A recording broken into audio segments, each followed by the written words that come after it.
If you hate your kids, don't put your real estate into a trust. But if you really want to make them as successful as possible and pass all of your assets down stress-free, worry-free, and giving them the best opportunity to avoid taxes, to avoid paying lawyers, to avoid paying more fees to the state, then please put your property into a trust. Schedule it today. Start looking into it right now so that you can make sure you've done everything possible while you're here to make their life as prosperous and successful as possible.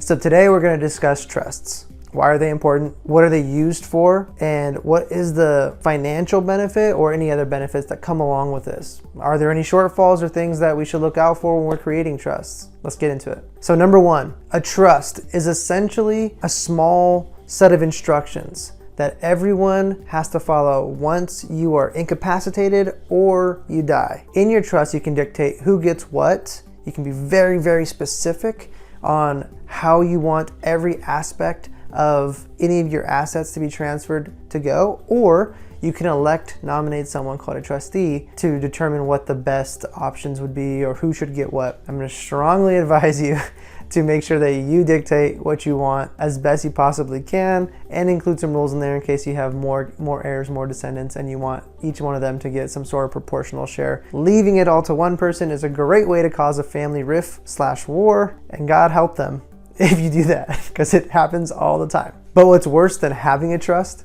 is not having a trust at all, because the only people who win in that case are going to be lawyers and the state. So why? If you have no trust, say you have a will, for example, and you think you're covered, or grandpa says, oh, he has a will, yeah, he has a will, we're gonna go off of his will. Well, in California at least, wills are not honored as a legal document like a trust is. There's also another document called a transfer on death deed, which is a one-page document that says, hey, when I die, I want such and such to have my property. Those still are not honored in the state of California. They will be eventually, but it can take at least 6 months and an entire probate process, which involves lawyers and the state.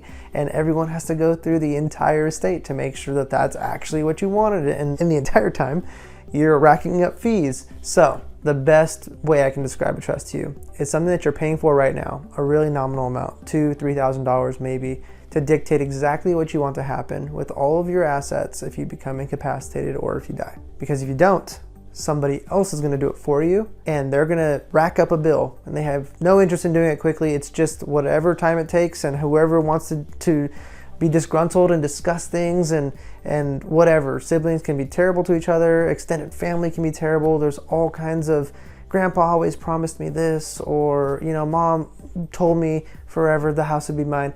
All these weird things that can happen that we don't want to happen to you and to your assets, because very likely it won't go the way that either party wants, but the lawyers will definitely get paid.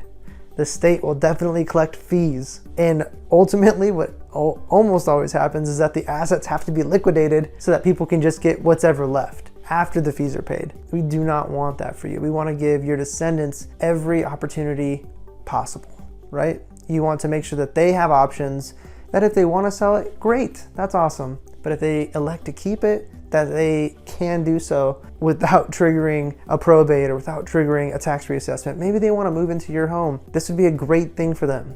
So here in California, a few years back, we passed Proposition 19. It was sold as kind of a great benefit for people whose homes had burned down, and also the elderly, that they'd be able to move to a property, sell a property they own, and move to a new property and take their previous tax basis with them to the new house. So they may have this house at $500,000. The new one they buy might be $1 million because prices have been going up. Instead of now paying taxes at $1 million, they can take the tax basis of $500,000 with them to the new property. That's the premise of this law, or this proposition that we had. Another provision of this same proposition said that if you die, it used to be that you could leave your property to your descendants and that the property would not be reassessed, particularly if it was in a trust, because a trust counts as one owner. This law dismantled that and made it more difficult to pass on generational wealth, which is unfortunate. The new law says that the descendants must move into the property within a year for the property not to be reassessed. So that at least gives them options. They may still decide to sell it. They may still turn into a rental. They may decide that it's okay for it to be reassessed and that they're going to deal with the reassessment. But the point here is that Proposition 19 did make some changes that you may not be aware of that are going to create taxable events like a tax reassessment as well as supplemental taxes. And both of those are going to come along with the passing. So we already know those are going to come, and they're definitely going to come either way unless someone moves into the property. But on top of that, could you imagine fighting with your siblings or cousins or whomever about who gets what? So you already have bills to pay. There's still the mortgage or the taxes that are due normally, plus the utilities that are already due, plus any maintenance. And then you have, if you don't have a trust, legal fees. You have to pay these lawyers.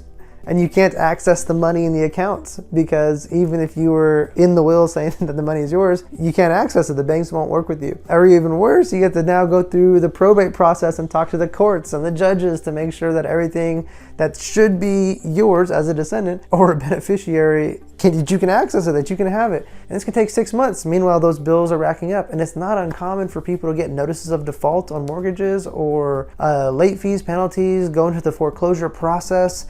It's absolutely agonizing. What can avoid all of this and make it so much simpler is if you get a trust. So again, I'm going to highly, highly recommend that you get a trust. And I think I've pointed out some of the benefits financially for your descendants as well as you. And even better, you avoid the worst case scenario of dealing with just the worst part of the legal system and allowing the opportunity for people who you may not even want to have anything to do with your estate working their way into it. And if nothing else, making the descendants' lives or the beneficiaries' lives tremendously difficult and expensive. A trust can avoid all of that. So if you have any questions, please reach out to me. I'm not a lawyer. This is not legal advice. This is just me sharing some great information with my sphere of influence, who I care about very deeply. Additionally, I did put a link for who I use, my legal team. It's a referral code. I think you get something. I think I get something if someone decides to go with them. I don't really care if you use them or not. I think they're pretty good. I think they did a good job of walking me through this whole process and educating me when I knew nothing about it. All the same, whoever you use, please make sure you trust them, that they have great reviews, and that you're really satisfied with what they're doing. They should be describing to you what's to be expected, some pitfalls that may exist at the time that you're doing it that don't exist now, that I didn't outline, and really make you feel very comfortable and confident. At least that's who I would choose if I was creating a trust again.